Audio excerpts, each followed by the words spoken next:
मसीह के वापस आने पर मुर्दे जी उठेंगे, पर जो जीवित रहेंगे वे बदल जाएंगे और उसके बाद हर किसी को न्याय के लिए पेश किया जाएगा।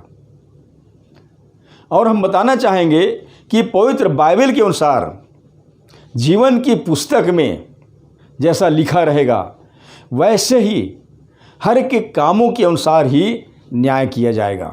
जैसे लिखा है, फिर मैंने छोटे बड़े सब मरे हुओं को सिंहासन के सामने खड़े हुए देखा और पुस्तकें खोली गई और फिर एक पुस्तक और खोली गई, अर्थात जीवन की पुस्तक।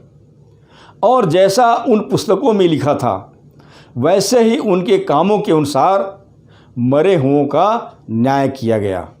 प्रकाशित वाक्य की पुस्तक 20 अध्याय वचन 12। विशेषकर जीवन की पुस्तक उन लोगों का रिकॉर्ड है जो परमेश्वर के हैं।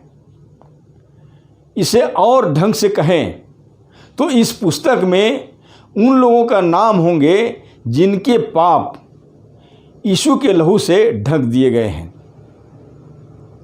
तो प्रिय भाई बहनों, हम यहाँ बताना चाहेंगे कि आज साहित्य के रूप में लोगों के पास में कहानी, उपन्यास की किताबें और विज्ञान की किताबें, राजनीतिक किताबें और समाज से जुड़े हुए बहुत से किताबें मिलती है। धर्म और विज्ञान की पुस्तकें भी मिलती है जिसके द्वारा हम धर्म की बातों की जानकारी को हासिल कर सकते हैं। पर हम बताना चाहते हैं, पर बाइबल मनुष्य के हाथ में सबसे बड़ा साहित्य है, सच्चाई है जो केवल परमेश्वर की प्रेरणा से लिखी गई है। जैसे दूसरा तीमुथियुस की पत्री 3 अध्याय वचन 16 और 17 हमें बताता है। और यह पुस्तक मनुष्य के जीवन और मृत्यु के पार स्वर्गीय जीवन या अनंत दंड रूपी नरकी जीवन का भी वर्णन करती है। मृत्यु के उस पार की बातों को कौन जान सकता है जो स्वर्ग और नरक का भी बनाने वाला है, अर्थात वही एकमात्र मनुष्य को स्वर्ग में स्थान देने या नरक की आग में डालने का अधिकारी है। वही स्वर्गीय परमेश्वर हमारे जीवन का स्वामी है और हमसे प्रेम करता है। वह नहीं चाहता है कि कोई नाश हो और हमेशा के लिए नरक में चला जाए, क्योंकि नरक अनंत आग का झील है जो शैतान और उसके दूतों के लिए तैयार की गई है। जैसे मत्ती रचित सुसमाचार 25 अध्याय वचन 41 हमें बताता है। परंतु संसार में वे लोग भी जिन्होंने सच्चे परमेश्वर और उसके पुत्र यीशु को नहीं माना, नहीं जाना या उसके सुसमाचार को नहीं मानते, उन्हें भी अनंत दंड का सामना करना पड़ सकता है।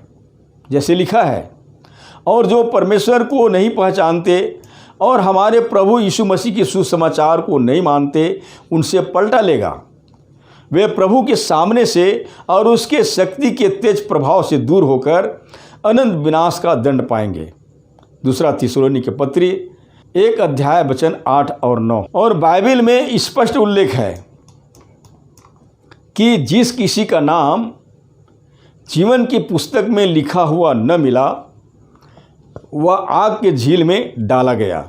प्रकाशित वाक्य की पुस्तक 20 अध्याय वचन 15।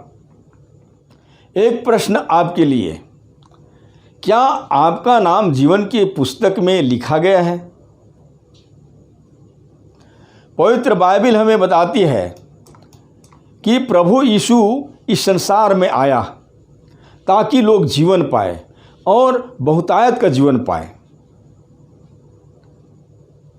और जो कोई यीशु मसीह पर विश्वास करता है और ईमानदारी के साथ सुसमाचार की आज्ञा के अनुसार उसे हृदय से स्वीकार करता है, वह अनंत जीवन का भागी हो जाता है। और ऐसे ही लोगों का नाम जीवन की पुस्तक में लिखा जाता है। जबकि जीवन की पुस्तक एक ऐसा अभिलेख है जो स्वर्ग में लिखा जाता है। और इसमें कोई त्रुटि नहीं होंगी। और यह पुस्तक न्याय के दिन खोला जाएगा, और जिस किसी का नाम जीवन की पुस्तक में लिखा हुआ नहीं मिलेगा वह आग के झील में डाला जाएगा। इसमें केवल यीशु पर विश्वास लाने वालों का ही नाम होगा, किंतु विश्वास न लाने वाले, वह चाहे ज्ञानी हो, धनाढ्य हो या विद्वान हो या नामधारी मसीही क्यों न हो, ऐसे व्यक्तियों का नाम जीवन की पुस्तक में नहीं होगा। तो मेरे प्रिय भाई बहनों, क्या आपका नाम जीवन की पुस्तक में लिखा गया है? यदि नहीं तो आज ही उस यीशु पर विश्वास करके उसके हाथों में अपना जीवन समर्पित कर दो और उसे अपना उद्धारकर्ता मानकर हृदय से ग्रहण कर लो। आपका नाम जीवन की पुस्तक में निश्चित रूप से लिखा चुका होगा और आप स्वर्गीय स्थान में हमेशा की अबदी जिंदगी को प्राप्त करेंगे, जहाँ न तो कोई शोक, न पीड़ा, न मृत्यु और न अंधकार होगा। वहाँ सिर्फ आनंद ही आनंद होगा। इसलिए मसीह यीशु में